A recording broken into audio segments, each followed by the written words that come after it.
Okay. Hello, everyone.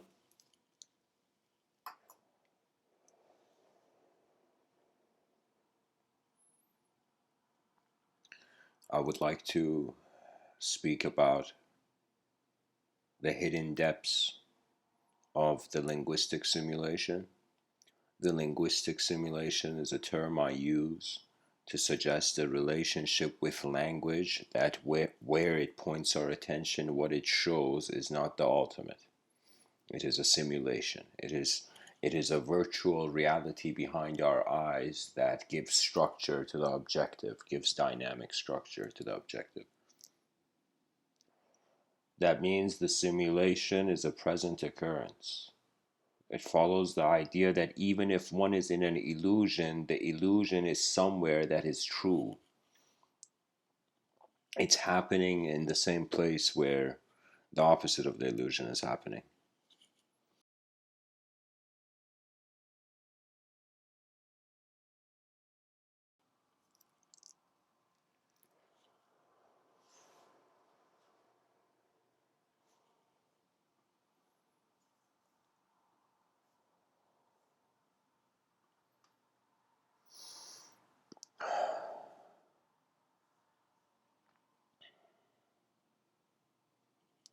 Ludwig Wittgenstein says the limits of my language are the limits of my world. So beyond the linguistic simulation is where the world may appear limitless. It is where the world is not contained in the same way. I notice that people are either on Earth or they are somewhere else behind their eyes.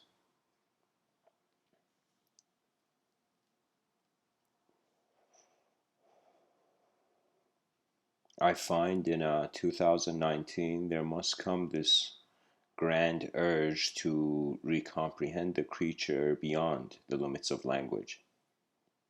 Language can be hostile to the being that doesn't know it is not a thought. Anything you don't observe, you feel you're bound to. What that means is when there is a sort of observance of self in a new way, the past self's world is not the only valid world. The attention has literally lifted into a new way the moment is animated. So the relationship with language is very key. The language is really the great contribution that, at least with this technology we have nowadays, there's something important. There's something very important with language, the relationship of the creature with symbolism, subjective symbolism. Language can be cruel in the sense that I have seen people who the person has been living the same life. I remember he was security guard of my home in Iran, and he was a very kind man. I never saw this man not be kind, at least around me and my brother. But there was something that it's as if his whole life was defined by maintaining an image, and I felt it's as if that like there were no questions. It's like that man couldn't dream anymore. Life had become such a repetitive process of maintenance that it's as if there was no time to dream when you have to keep the machine running. I noticed that there's many people who they just, let's say the person eats food, consumes food, but doesn't wonder about how they're consuming the data of their world. How literally ideology is moving like a person in the street, you know. There's ideas here. That's the invisible landscape, to be honest. The intellect is it's a gladiator arena is in an invisible landscape. You see, that's the ability of speech. Speech is a subtle war. It's a confrontation of various dimensions that have held a different origin. I noticed that when you go into third world countries and you go to the outskirts, towns that don't have access to technology or a library, you'll find that a lot of them have religious books. That means you might not believe how religious books are sometimes the only books some people in the outskirts of major cities have access to. And it was very interesting. It's because once you give the person a template that they are comfortable with, they don't need to question it. You see, it's kind of like what works, you don't question. But sometimes what works that you're not questioning, it's a system that hasn't evolved for many years. You see, I notice human beings are in the show and tell game. So what I mean by that is that we are taking everything we have to express ourselves, believe it or not. You know,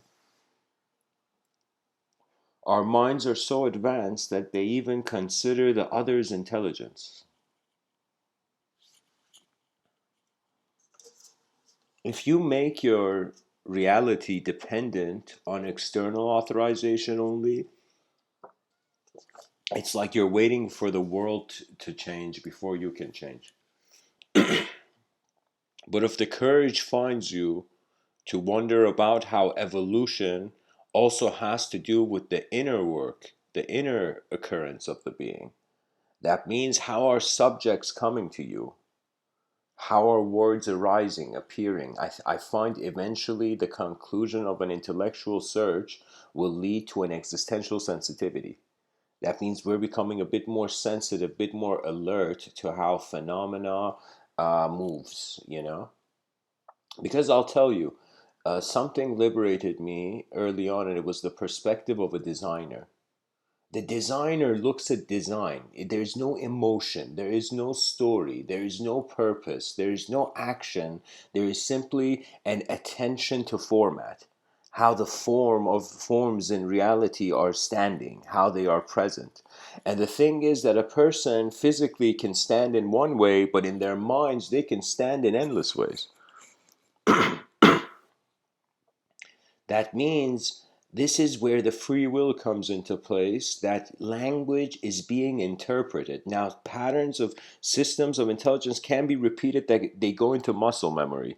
What does that mean? That means you don't have to think about holding the pen anymore when you write something, or when you drive after a while, it becomes intuitive. Right? So, what it means is things are brought into the surface, and based on how the visiting thought of the moment is treated, it's as if it chooses where to go. This might be, you might hear me in these talks kind of being like, the whole civilization is an idea worship and language is a program, and in some sense you change the program easily, you can change people's minds, but it's not about winning your own film. It's not about reaching the mountain peak alone. That's, I'm telling you, there's a crucial factor. The fact that there's many beings here, that means many beings will eventually communicate.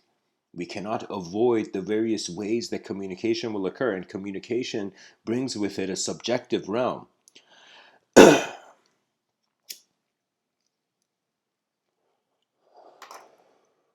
The evolution of language is very important to study, and the hidden depths of the linguistic simulation are pretty much trying to pinpoint exactly that moment where the subjective and objective have singular value, singular meaning. Pretty much, if it's like two eyes that see the same, the subjective realm and objective realm acknowledge the same value. The subjective and objective, they go in accordance to being different. That's like another question, that is our brain aware that it has two hemispheres, you know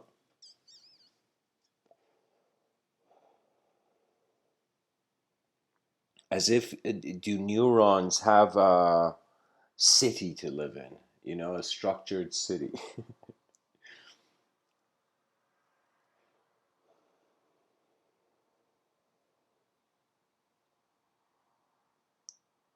What happens, I find, through many of um, the wisdom traditions suggested meditative practices to find some sort of union with the logos. What that means is kind of remembering your soul through the soul of the moment, you know?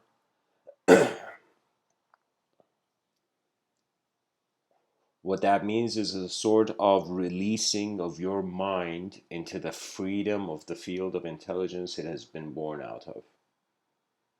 What that means is I've noticed sometimes I've felt sorry for my own ego.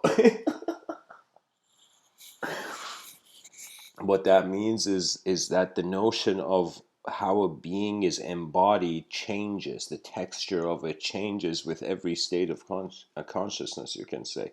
Now we can choose to linearize it. That was the effort of Carl Jung, and pretty much scientists will be led there.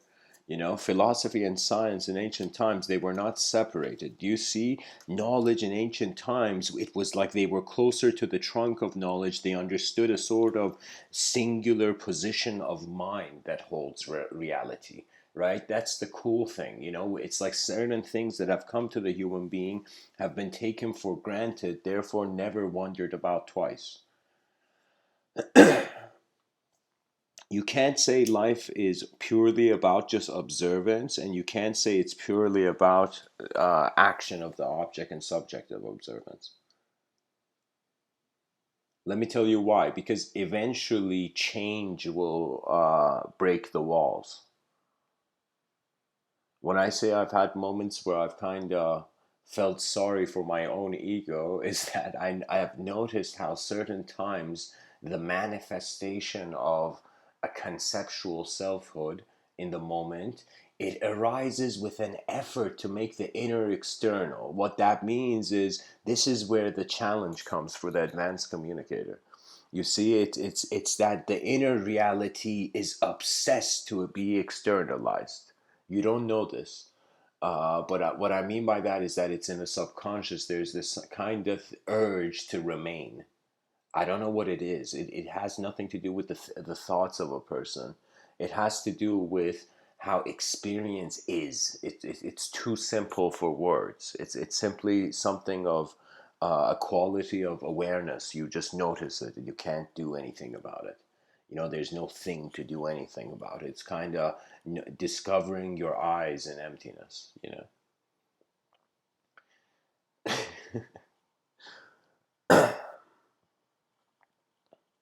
So here's the thing. I'm suggesting that we are creatures of language for now. We are creatures that require language. We're creatures that care for language to a degree that this political correctness is the sensitivity of accuracy of language. And if the species becomes serious about language, it will punish itself. If we think language has to be truth, do you know how many wars will start? Be literally kingdoms of subjective in the subjective attention of the angry man, you know? I am telling you, this world is not about being right, and it's not about being wrong. It's about how alert, how aware are you that there's this 4 billion-year-old science project here. So really, a lot of intelligence has to do with how you look at something. Kind of like Henry David Thoreau says, it's not what you're looking at that matters; it's what you see. And so the whole point of this channel being called Mr. Within's gift is I'm wondering how the sight is like a gift out of emptiness. It's kind of I sometimes get kind of inner kind of playful panic attacks. You know, these panic attacks are panic attacks of suddenly seeing, suddenly acknowledging this idea that oh my God, I could have totally not existed right now. You know that thought. Cause sometimes it, you can say panic is when you just see a glimpse of chaos. That's it. But when you understand the laws of nature, it doesn't become about the kind of like Lord of the Rings style, you know, the story to the one story to rule them all. You know, there'll never be that one story. The Tower of Babylon, which um, it's this ancient biblical story.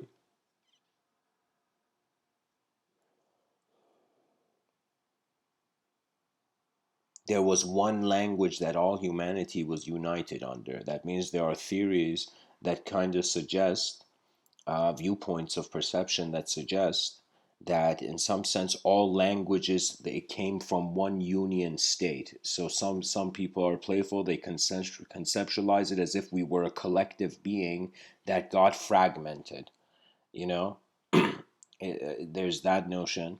There was a sort of collective language. It wasn't a language of a verbal language, a symbolic alphabet oriented language. The alphabet would appear momentarily. So what that would mean is that we have never not been a collective being. We have always been as the cosmos has. You see, now the material orientation of it can change. You can say change is a material concept because how can you even see the material change? You know, change requires references. And because we are referring to ourselves in every moment, kind of the life of the person is obsessed over the language they want to evoke as themselves. You see, there's a reason Buddha tried so many paths and eventually he sat by a tree. You know, and to make his discovery short, he sat by a tree and he noticed the simulation. He noticed the linguistic simulation. That's why in his mind, when the chaotic archetypes all threw dark arrows at him, you know, in that moment he turned those arrows into lotus flowers. He had become an observer of the subjective realm. He was no longer caught by it. You know what that means? That means you become for the first time the commander of your dreams. But that you that is the commander of the dreams is not a character in a story. It is the winds of evolution in the now.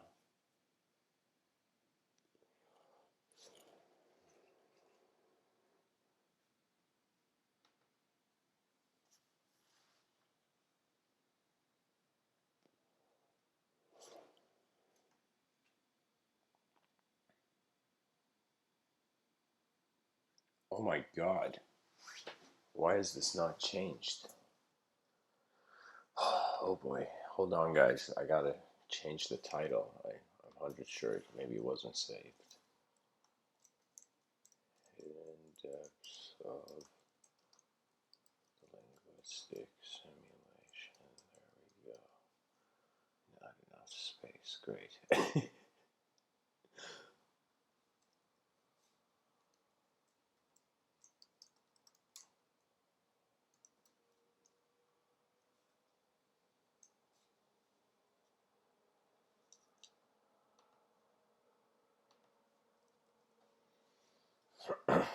There we go.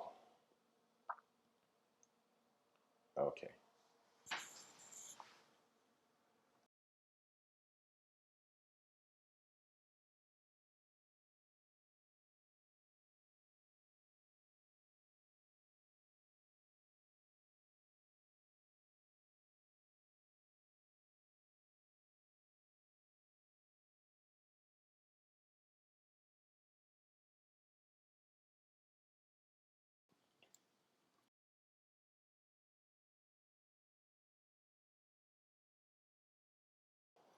Another another way of approaching the you know the same question of wondering about language and its hidden depths and its influence and all the ways. You see, of course, the mind is looking at an empty page first. The mind, you can say playfully, I'm saying, of course, no moment is 100% empty, but you can subjectively at least start from an empty page. And so, what does that mean? That means I can enter a moment and I can still not be in that moment. I could be in how I wanted that moment to be. I find at first you play with the future.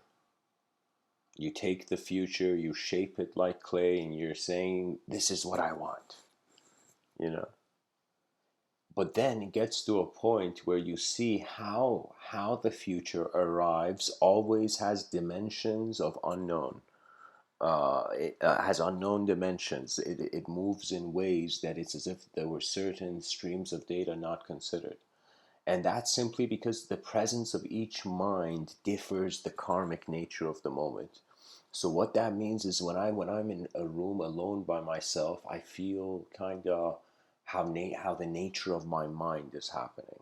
It's so subtle sometimes that I can notice that when I'm in a group of people, this is why I can't be in. I mean, not that I can't, but when I'm in a group, when I'm in large crowds, um, after some point, I feel as if I feel overwhelmed. It's literally like after some point of kind of, I think only honesty delivers this. What I mean by that, that means the private honesty that you have with the eyes that only you have.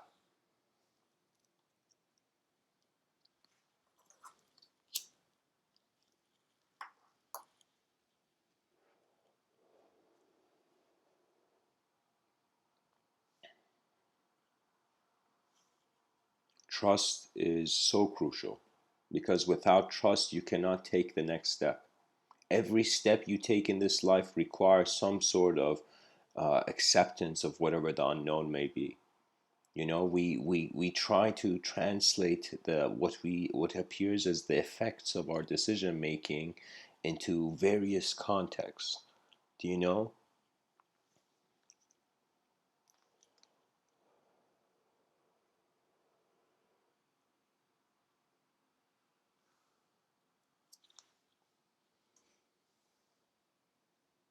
Eventually, it becomes something beyond the language threshold. That's another term I use for an experience or phenomena that we literally don't have words for. This is why poetry exists, by the way. Poetry is trying to look from the edge of the known into the unknown.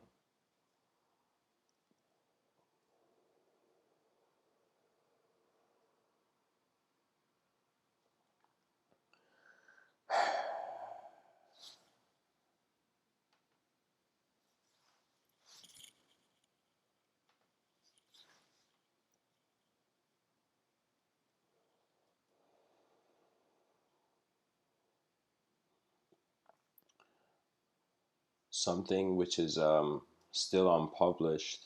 I actually started working on this book in 2015. It was called The Source of Language.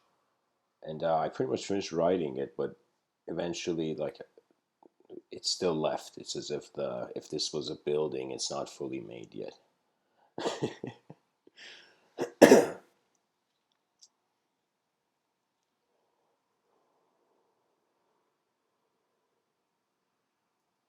In that book, The Source of Language, my whole intention was that I had come to a conclusion that their experience has unknown factors, and actually, because moving language really builds the story. So, what that means is what is moving is actually attention from subject to subject to subject. That means I kind of saw the story of life suddenly as if it was a line. I saw how each line was made of tiny dots. Do you see? And when I saw those tiny dots, I wondered, could one tiny dot, could one tiny belief in the history of the cosmos, how, in accordance to how long can we hear, how important are a man's thoughts to the bigger picture? And I'll be honest, there was a fear that came, a fear I had for the whole species. One fear was that, in some sense, just like how fire was sparked, language was brought forth. And so, if language was an invention or a discovery, let's say, it's something that, in some sense, it's man's mind. It's man's mind made. And if there's anything beyond man's mind, then the language doesn't suffice. Right? So, one fear was about the hollowness of the linguistic simulation. That means I kind of wondered about this. And to be honest, I still wonder about whether there's how important it is for a being to have their attention move beyond language.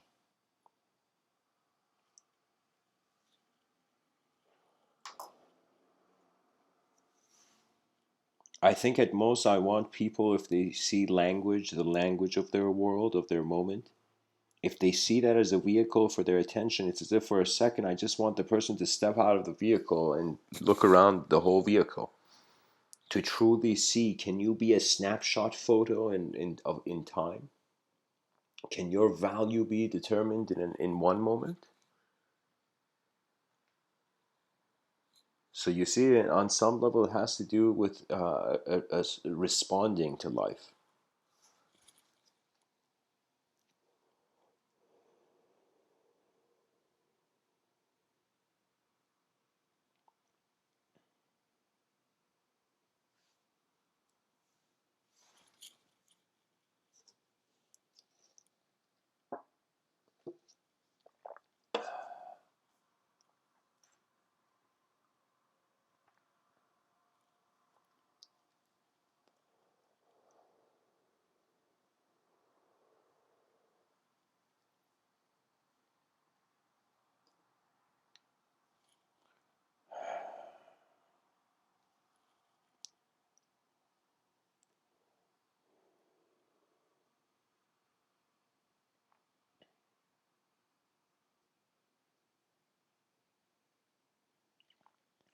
I find that human beings have a relationship with space and with what moves in that space, how there comes the consideration of time.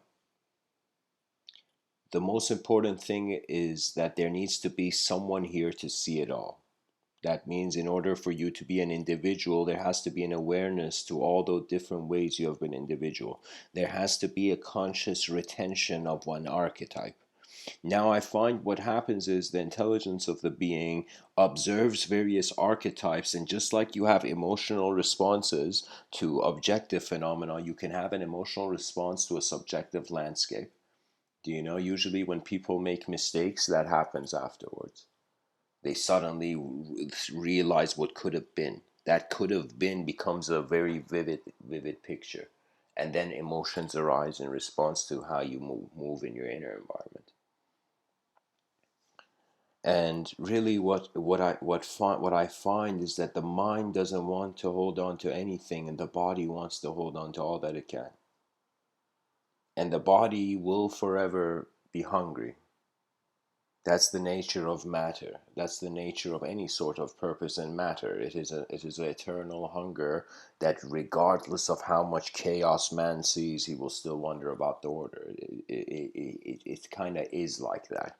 You can say chaos's greatest evolution was order, and order's greatest evolution was a return to chaos, but it was no longer the same chaos, and it was no longer the same order. So you see, it's as if the world you live in takes a part of you with it every day.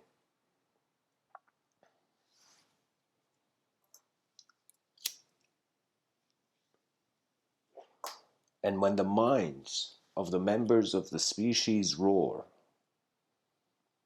that means the individual finds that if there is a potential of a way, a strategy that the whole species doesn't know about, that we have to find this strategy. And the clue is that there's 8 billion minds that harbor unknown worlds behind their eyelids, you know? So that's the key, that the inner realities now must come and play a role. No longer can art hide in the shadows. Now more than ever, there requires freedom to be fought for, because sometimes it's an inner freedom the person wants. The inner freedom is much harder to find. Let me tell you why. Because outer freedom, yeah, just change your location. You get freedom, just get out of where it's unnecessary, and you'll find eventually the necessary. But the inner environment, the inner enslavement to certain subjective patterns and designs, I'm telling you, we are a creature that has been following the programs of nature, and just very recently we have become aware that there's a sort of programmer. Even the question is key. I'm telling you, some generations in history, it's more important to find the answer. Some generations in history have to find the new question. It's not all about give answers, give answers. All those people who want answers, they become followers. But those who want to wonder about the question, they want to be on the same battlefield looking at the currents, looking at what's happening. You see, because the concept, I understood this from Lao Tzu. Lao Tzu was a very silent, peaceful man, but I could totally see how if he wanted to be a king, he could, you know like the conqueror vision. Like I could see how he, as a being, he had enough balance between heaven and earth, to no longer play the games of earth and no longer play the games of heaven, but to abide by the Tao, the silence of the cosmos, where the eyes of the cosmos truly stare through. It's the eyes of the collective field, I call it. So you see, it's language is where we are. Language is what we need to pay attention to. Now, check this out. You guys tell me. I would appreciate this. Anybody write this in the comments section, Give your honest response. Because for me, I feel after idol worship, after we started worshiping, stopped worshiping stuff, we jumped to language. And so the language began dictating the potential freedom of the decision making. This is why I'm saying literally, imagine language as a hat on the minds of 8 billion creatures on this planet, and imagine you take off that hat and you realize you can put any hat. When you realize you can put any hat, that means before your beliefs on your own sense of self, there was a freedom to even choose what image moves. That freedom is so observer. That freedom is such just the witnessing presence that you really can't do anything about it. That's it. Like, trust me, there's ways to step out of the linguistic simulation, and a way of it is boredom. I'm telling you, bored people are semi-enlightened. Because they're willing to see something else. That's why I'm saying.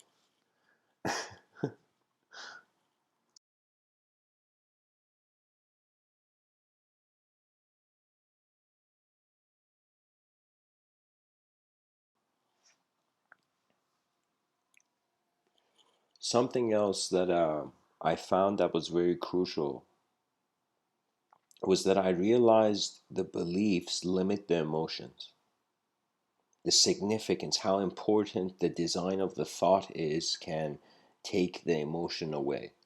That means sometimes certain rational decisions, they don't have emotional consideration, because we're trying to measure intelligence. Whenever you measure intelligence, trust me, um, not everything can be measured the same.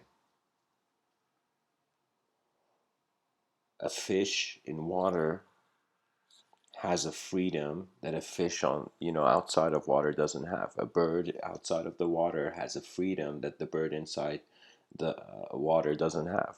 So you see, the human being has a sort of design to it, right? And it has a sort of freedom, and our freedom is that we are kind of protected, believe it or not. I find this is, I'm kind of saying this playfully, but entertain it if you like. I feel that the species is protected by the presence of its mind. It's as if something so rare is here that it's like we are the actors on a cosmic stage.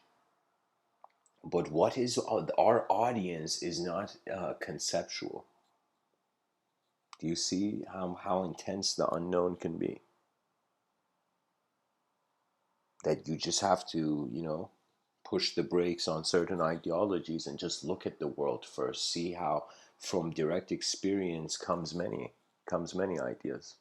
So you see, you got to think about it. There's two ways you can really learn about the world, either through your eyes or through the eyes of others. And in life, you do require both. Even in the path of yoga, it was like 50% philosophical speculation and 50% actually do the practices, right? And so the whole thing was because this is the savage thing. You need to bring people to water, but people are not thirsty.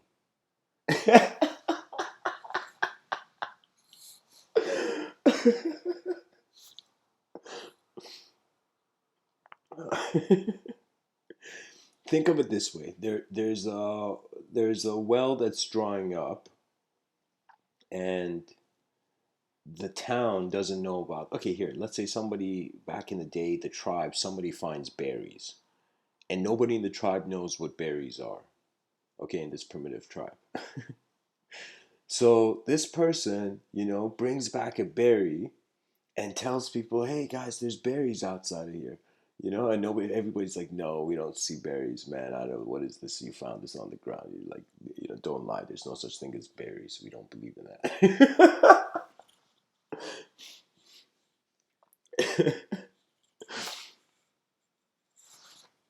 Oh my god.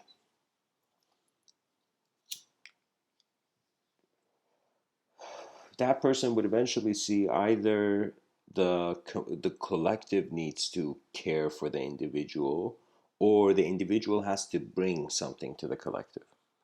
You see, it's kind of like the hunter gatherer mindset, believe it or not. But we're just doing that with subjective significance and how much the thoughts of man accurately represent what is here. You know, because how would you measure if there was a tiny chance that we are not, our intelligence is not from a particle, it's from a field? How would that particle ever be able to speak about a field? So what I'm saying is we have to be conscious of the language threshold. It's kind of the way humanity is showing humility to it's kind of, I find, a way of caring for the future. If we stop caring for the unknown, that means we dictate what can be known. It becomes there's a sacrifice that is made by repeating an action, and the opportunity cost of it is what else could have been done. you know so in life, the mind can reach certain complex states where it wants so much that it's never content where it is. you know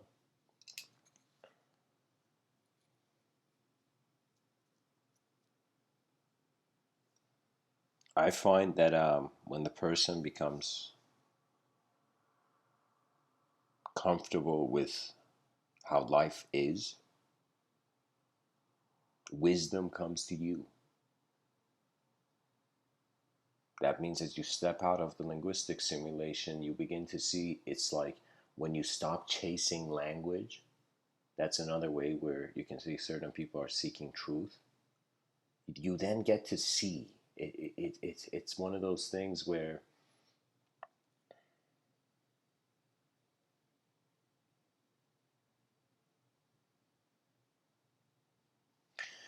beyond the linguistic simulation,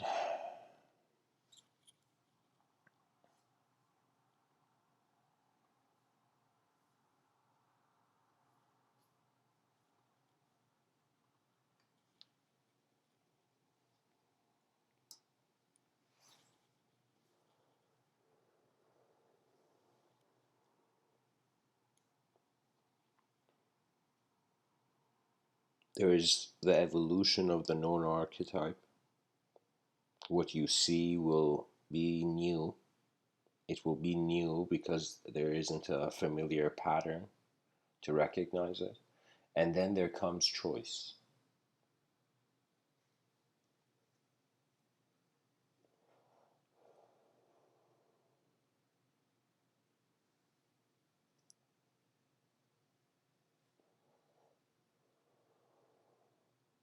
Like, think about how many billion years of evolution it took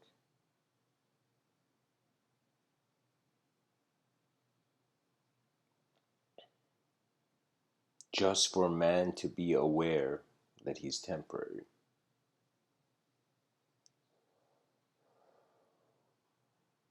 It's like, what kind of a long journey have our egos been going through?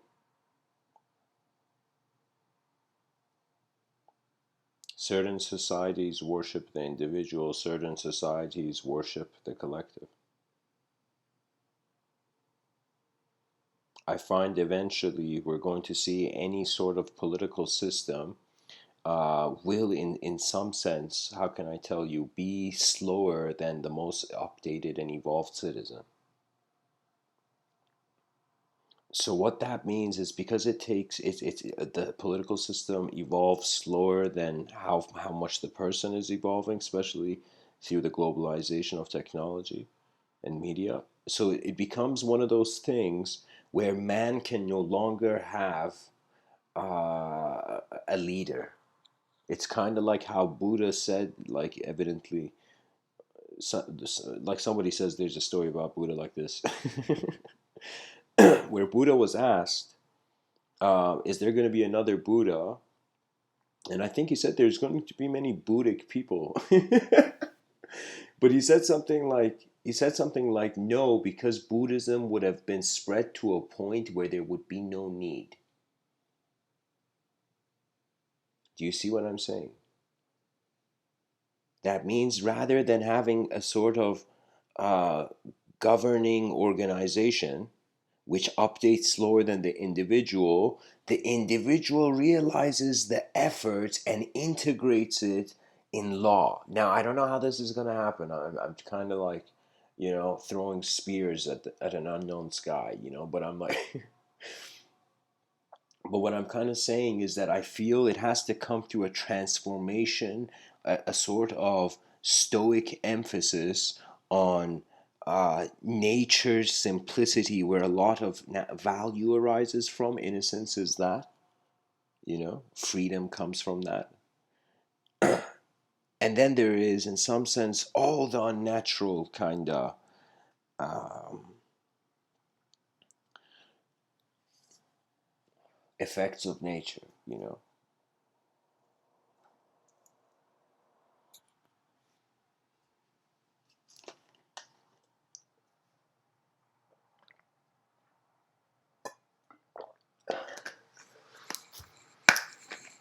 Language is everywhere. Like it's everything, to be honest. We are creatures that because we're defined by our expressive ability, we choose to kind of wear language. The hidden depths of the linguistic simulation is an attributeless and conceivable presence, and it will be the witnessing of a duality. So that means you're seeing chaos and order simultaneously, like the chicken and the egg you know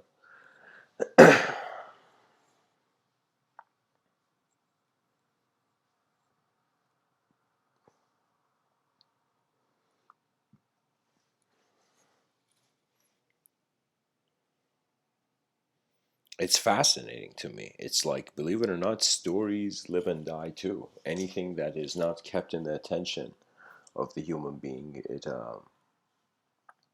it comes and goes.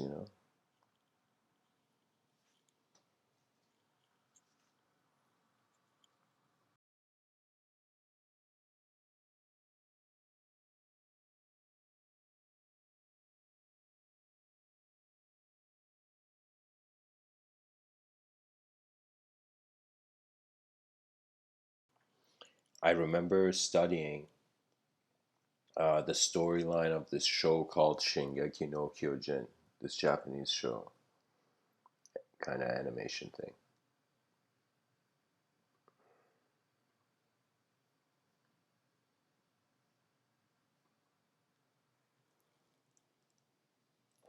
And in it, there was a scene where there was this commanding officer. They were in a kind of inevitable death situation. They were kind of humanity's last hope. Their enemies were giants. And what happens is the troops, the veteran troops, have all died, and it's like the new scouts are there with their commander, and all of them are gonna die.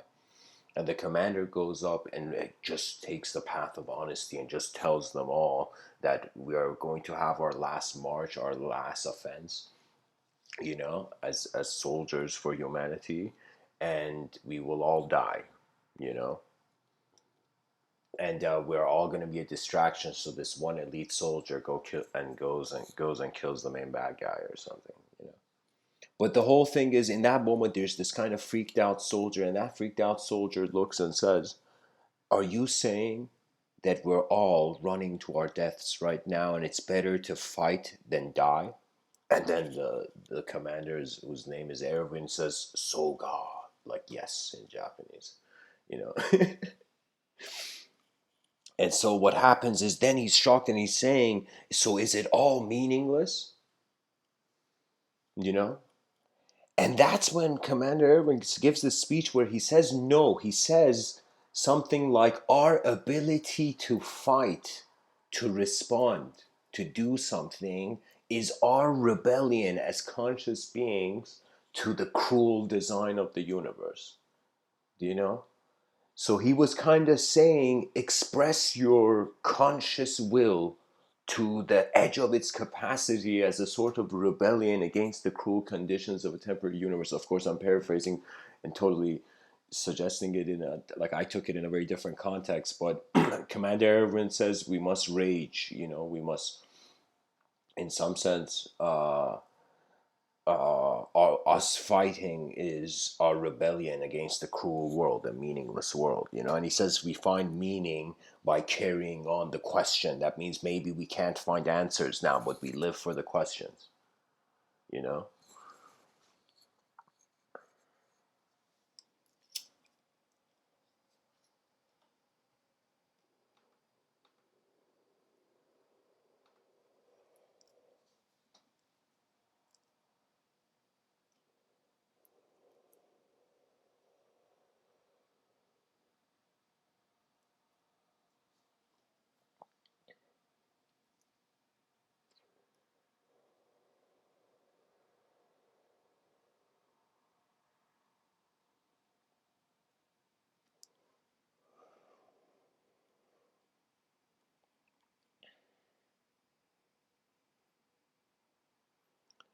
Eventually, all of it comes down to who you know yourself as since the beginning. Once you are able to pilot consciously within the individual realm, once you have been acquainted with being an individual on this planet, then humanity marches into the unknown.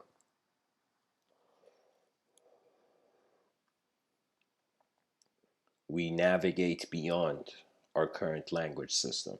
We stop worshiping language. We start realizing its rhythms next. What that means is it's like it's I'm telling you, it's like an oscillation. It's a pattern repeating in history like a sine wave.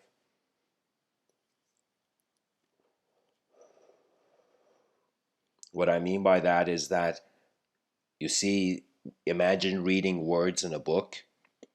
You're seeing static concepts, and as your eyes move between these static concepts, like if you could imagine every word on a piece of paper being like the aerial view from on top of a city. Each word is like you're seeing the top of a city, of a building, skyscraper or whatever.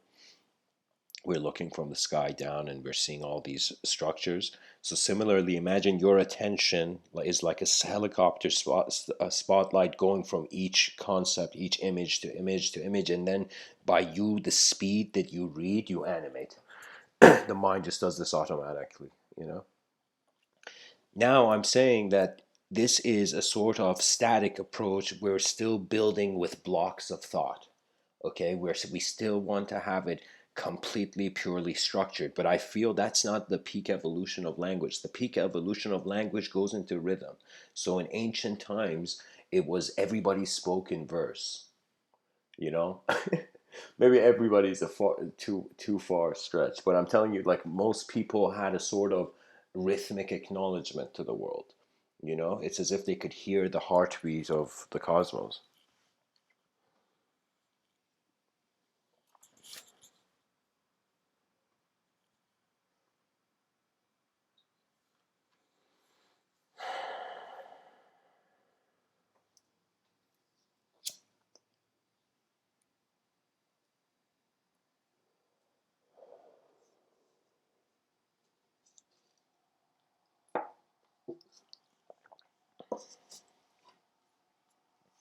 Can man control nature?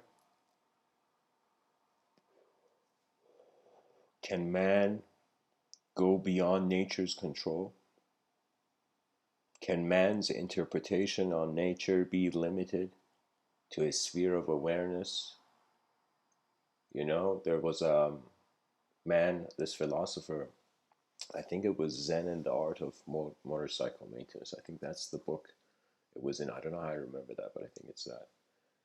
The author of that book. And he said something: we take a handful of sand from this endless shore and we call that handful of sand our world. Do you see what I mean by the limits of knowledge? Do you see what I mean that Socrates said the only true wisdom is to know that you know nothing because of that limited sand in your hand, the limited concepts you have held on to. So that's when you start acknowledging the presence of your attention. That's when it becomes interesting. That's when language evolves from just being a picture searching thing to a living moment, a moment that it's as if you are opening your eyes in a highway of conception. You're moving at very fast speeds, and you're moving so fast that speed has reached the instantaneity of its being. Do you see? That means it kind of like some things are moving so fast we cannot give it a location. It's literally we cannot see the checkpoints.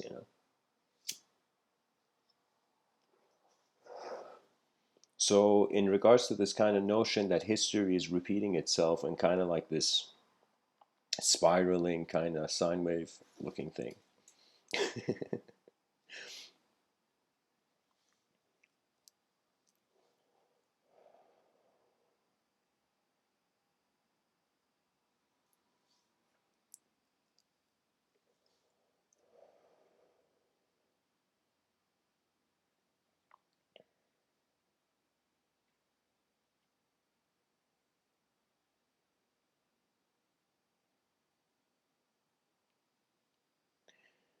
matter evolved into a thought.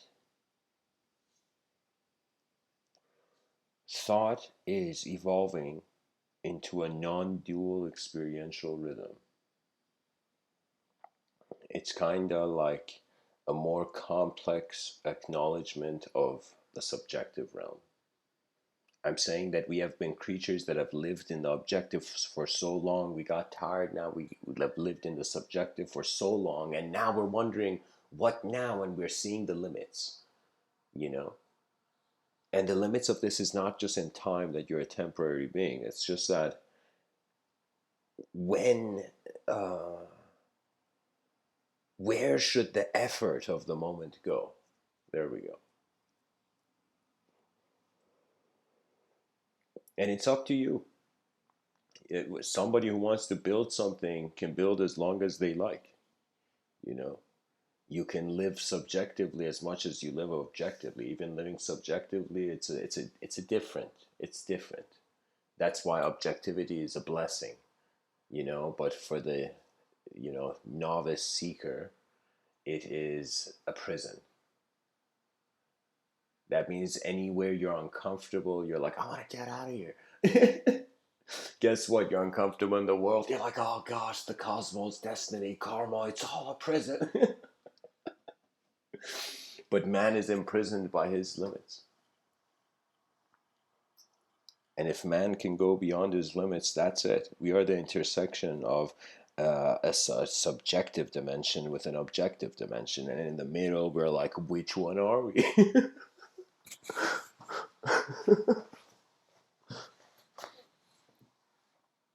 The games we play with ourselves to not be alone in the cosmos.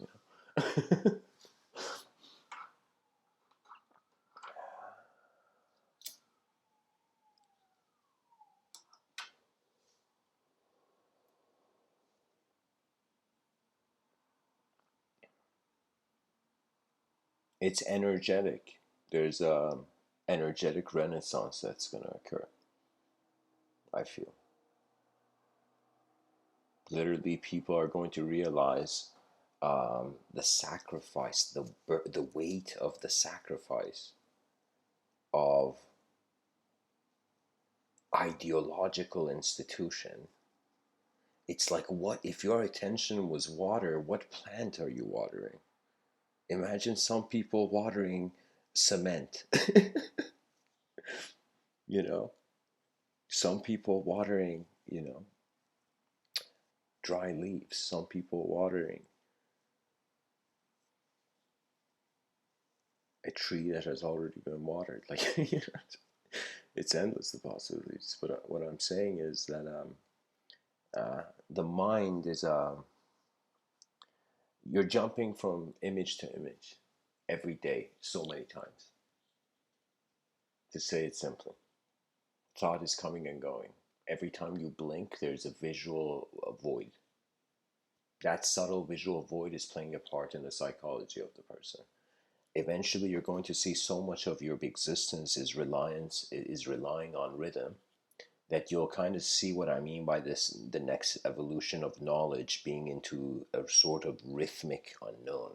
And it's kind of strange because we're reaching a point where it's like a part of knowledge tries to keep the past alive, a part of the educational endeavor tries to keep the past alive, a part of it tries to maintain the future, and a part of it is seeking for the future, trying to see what else there is, right? So here's the issue. And we are, first of all, the educational system is lost. It's a lost soul, which I have prayed for.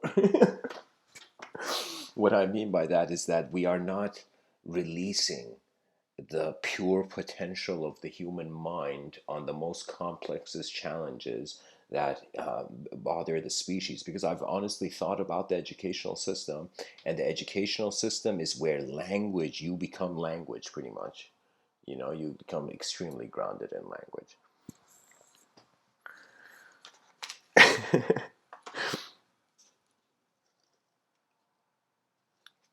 And I'll admit, you may think I'm kind of being over a bit too sensitive about language, but let me tell you, I have seen the cruelty of language. Not to myself, never to myself. I never, like at some point you look at the world and you stop pointing fingers and you see it just animates in different ways every day, you know?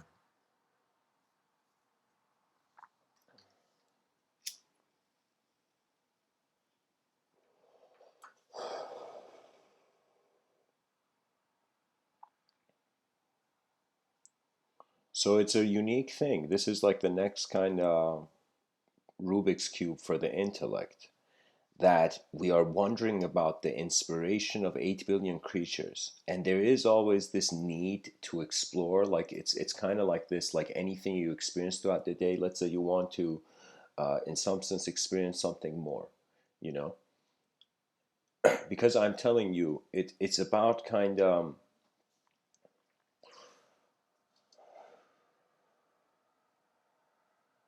oh, there we go. It's like, imagine a car. If you want to see what's under the hood, you can't be inside the car.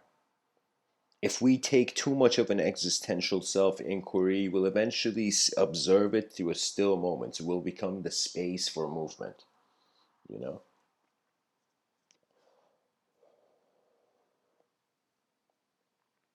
So imagine starting from 2019, I feel it's already happening,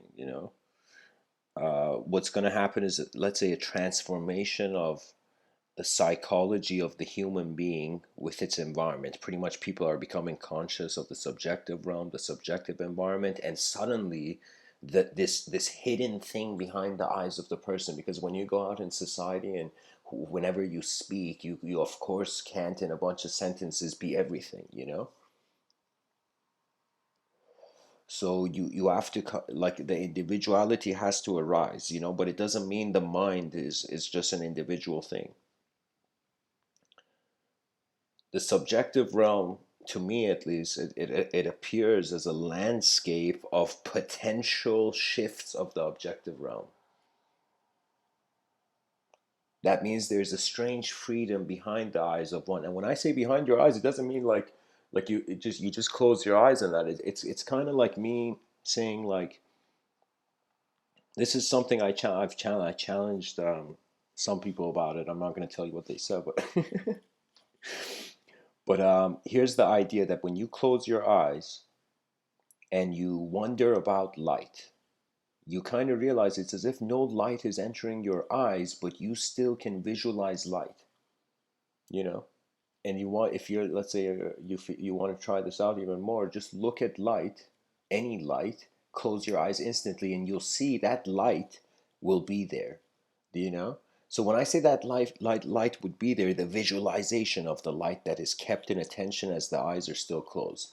So now my question is, how can you see light when your eyes are closed? So that's subjective, that the texture of the visualization, it's like an inner image. It's like its light is from somewhere else. It's not outside light. So what I mean by that is that it's kind of the realization, civilization story is that you're a thought thinking of a lot of other thoughts, but you're actually not, you were never a thought, you know? You know, it's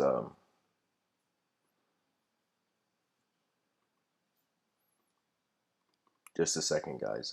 I have headphones on. I listen to music sometimes when I give these talks. Just hold on.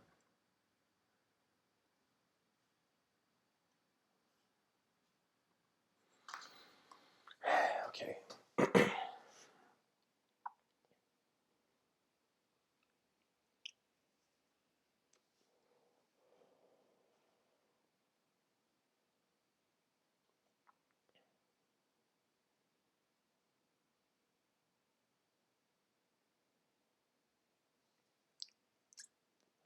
Another way of speaking about this kind of evolution beyond language is another way of saying, what do you do after inner peace? Let's say you have found the presence of a moment where you're realizing your attention was here before any idea, and so you suddenly feel you have this choice of how the attention goes on phenomena. You know, you're realizing what the true gift of the mind is. The mind is the journey. You know, this is why Matsuo Basho, this Japanese Zen master, said the journey itself is my home. That means it's like it's not the destination. It's not a heaven we should find, and it's not a hell we should avoid. It's simply the design of now. And to find contentment with this, what greater strength can the person have? You know, it's like you observe language, you don't get hurt by it, you don't get touched by it. You and as Aristotle said, it's the sign of an educated mind to entertain a thought without accepting it, right? So listen to my talks as if you're a designer. You're observing design, you know.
It's fascinating, I find.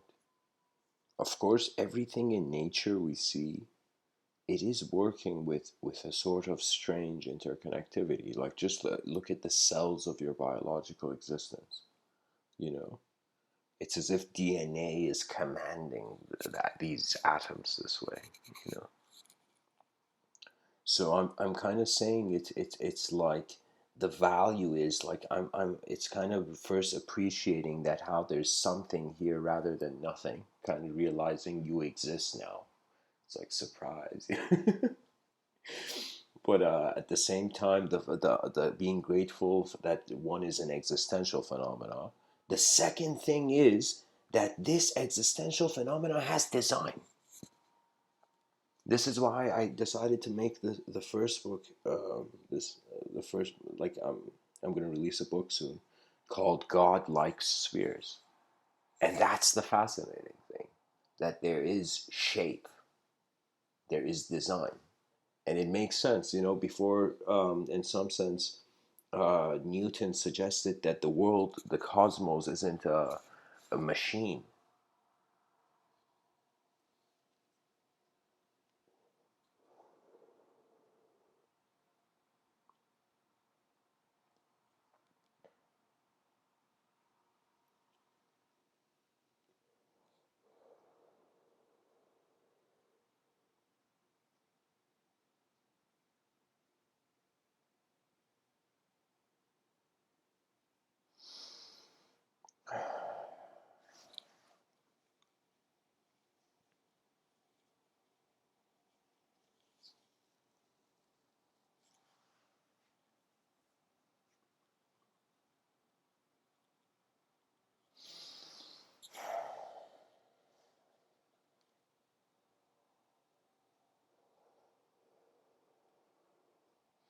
Some it may sound a bit chaotic, but I thought like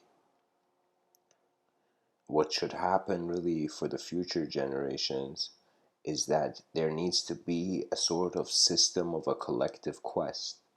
So what that means is the person has to. Uh, it's like you don't respect the law if if you haven't earned the archetype that that law welcomes. Do you know?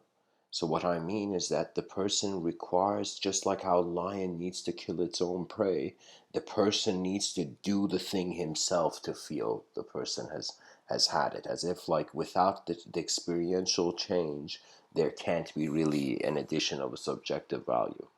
You know,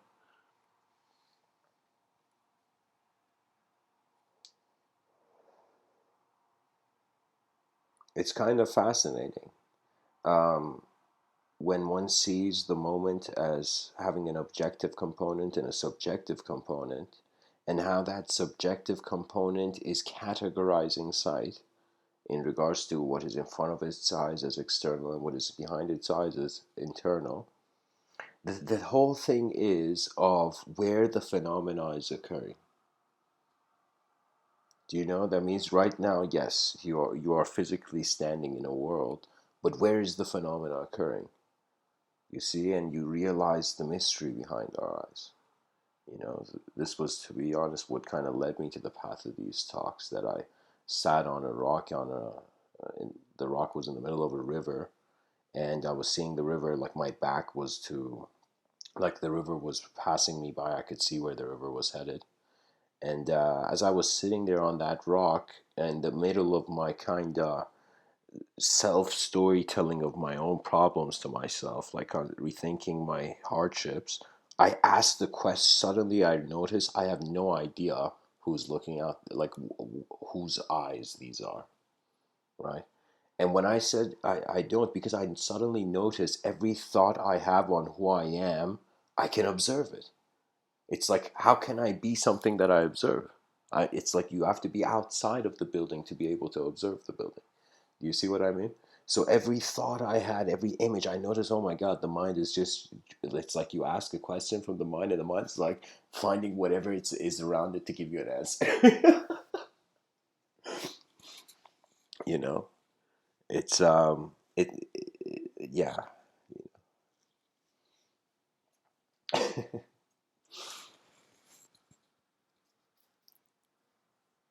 And there is so many, the unknown gives one a strange power, I find.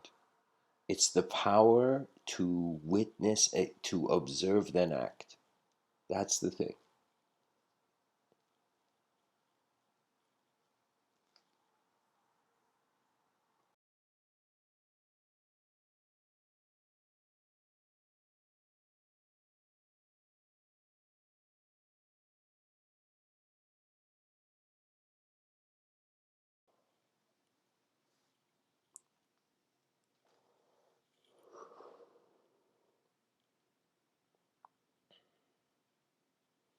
Language has to evolve.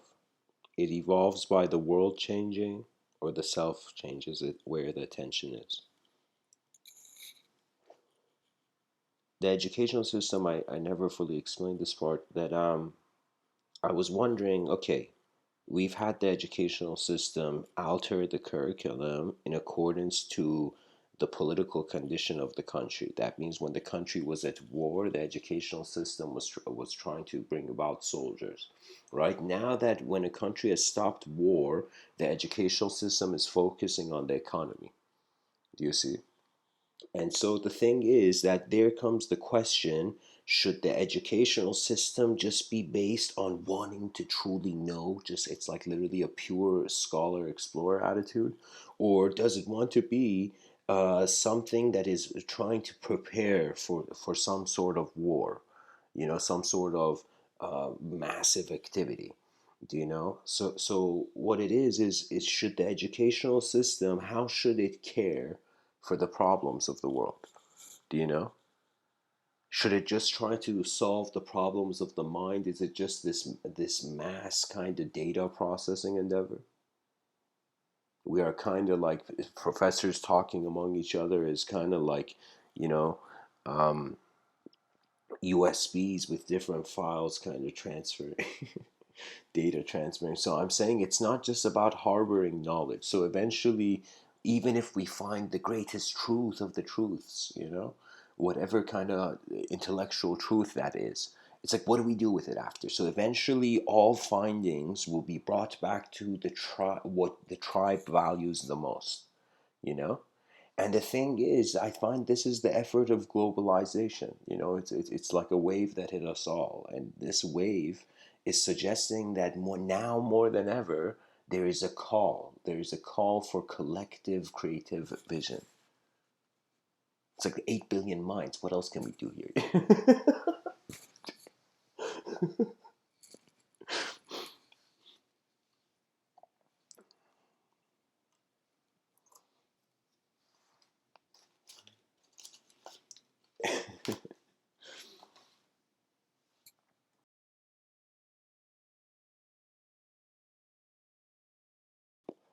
I find that the educational system will infuse with the economical system.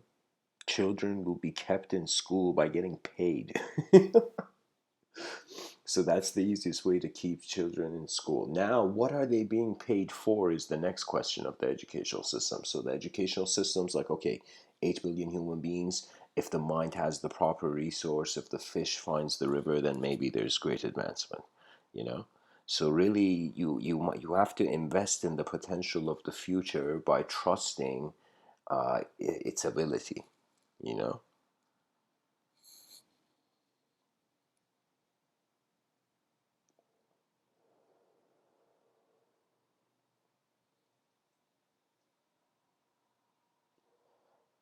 So think of it this way. In some of my earlier talks, I spoke about the educational system giving, like, think about it. Kids have the wildest imagination until they get more introduced to more structure. So, what that means is a child is going through a different experience of waves of data than they will as their mind entertains various structures. It gets introduced to more structure.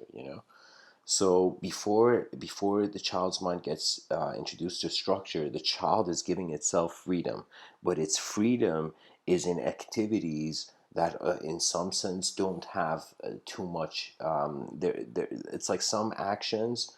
I consider them efficient if they have collective value, and the actions that don't have collective value, I consider inefficient. What that means is like eating candy is an inefficient collective action, you know, unless you have to. I don't know, like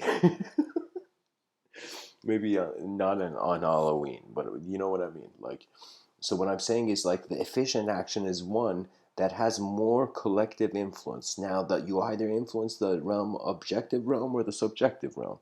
That means you are using your mind for external advancement or internal advancement, or you're just hovering in the observer. It could be, there could always be that.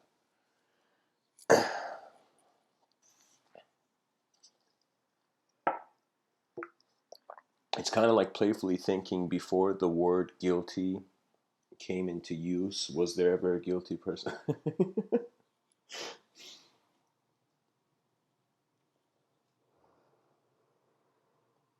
Our personalities live in the linguistic simulation. The objective realm can be said to be one sort of edge of the language threshold, pure matter. Another edge of the language threshold is that which will come to be the space of observance. The space of observance, it's like you tell me how much can you interpret the empty space of like outer space? How much can you measure out like empty space? Do you know?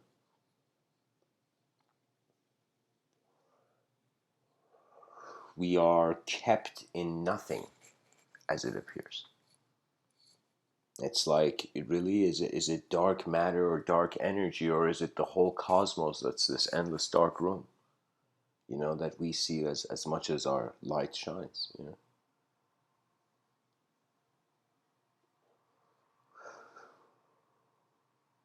We give the hardest problems of humanity to the youth that have the most next level kind of have free imagination before their imagination gets structured. That was my kind of plan. I'm like, okay, because I've kind of like I remember my own childhood, and the issue was that it was as if it was a distant world, you know.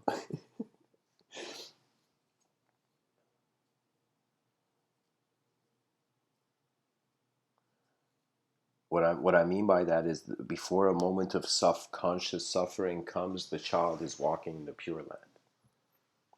In the pure lands, the creativity is just the emotional level, the emotional relationship of thought and emotion is is so pure that the children's imagination can be instant, like hyper instant.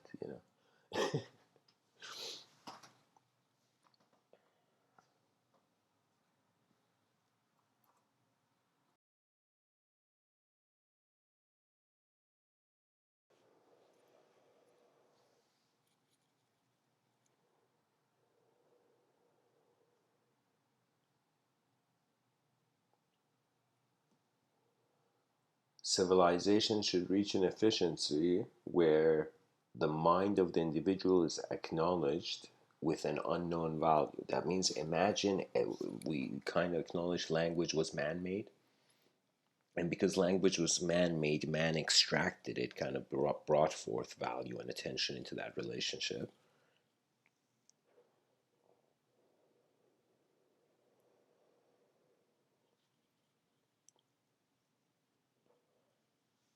We can steer the ship in any way we want. We just have to create a peaceful and a resourceful environment enough for I call it the hidden genius, the shy genius of people to come out. It's as if the issue is with the stage builders. We have to build a better stage for the future actors, kind of something like that. It's existential cinematography.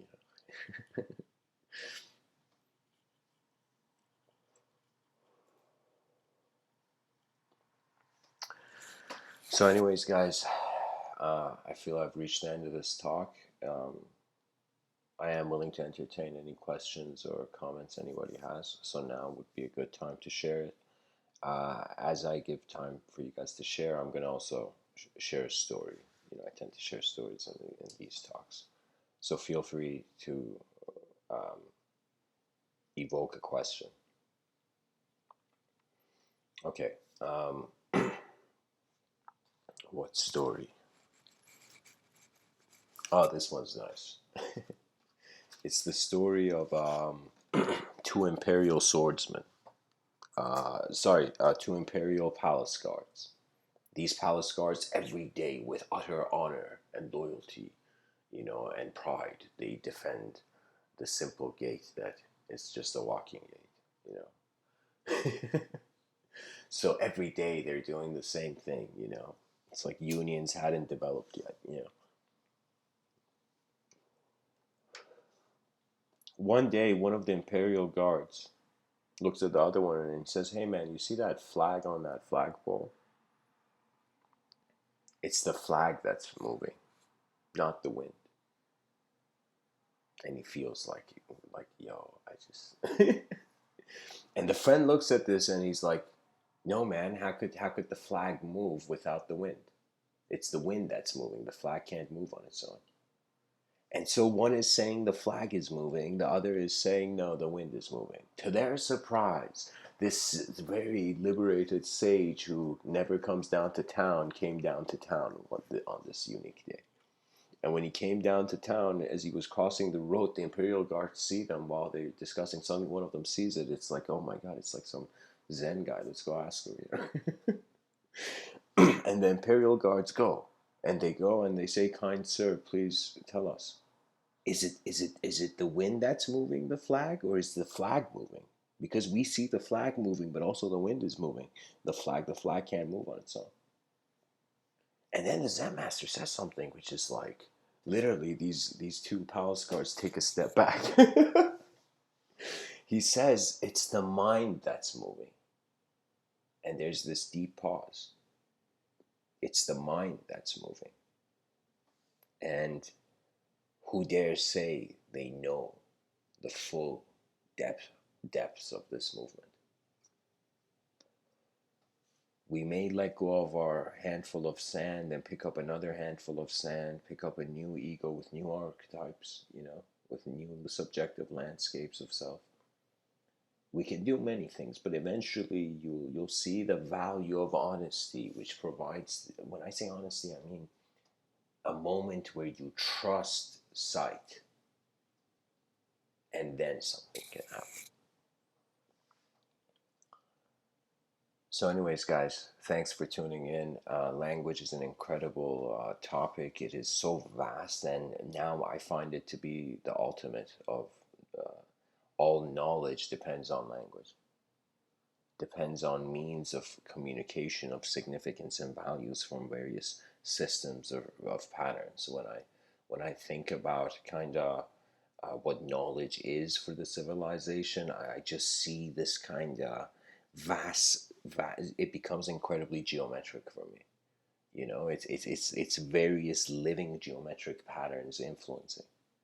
You know, and Da Vinci, there's this quote ascribed to him where he says to develop a complete mind, study the science of art, study the art of science,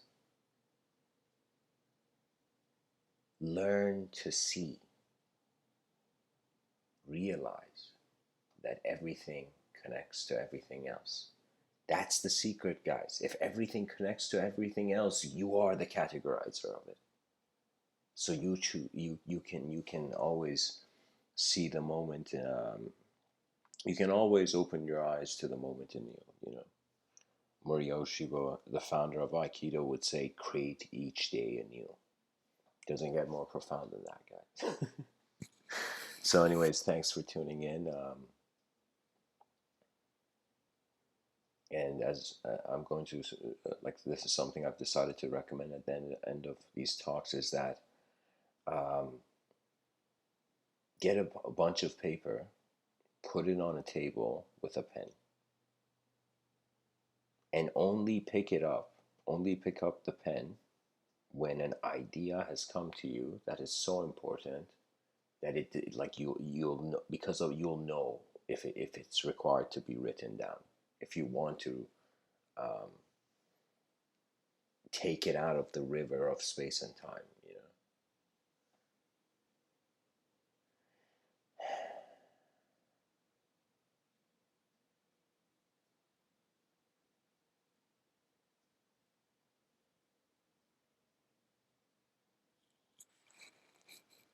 Free the world from the self that thought it wasn't free. Much blessings and namaste.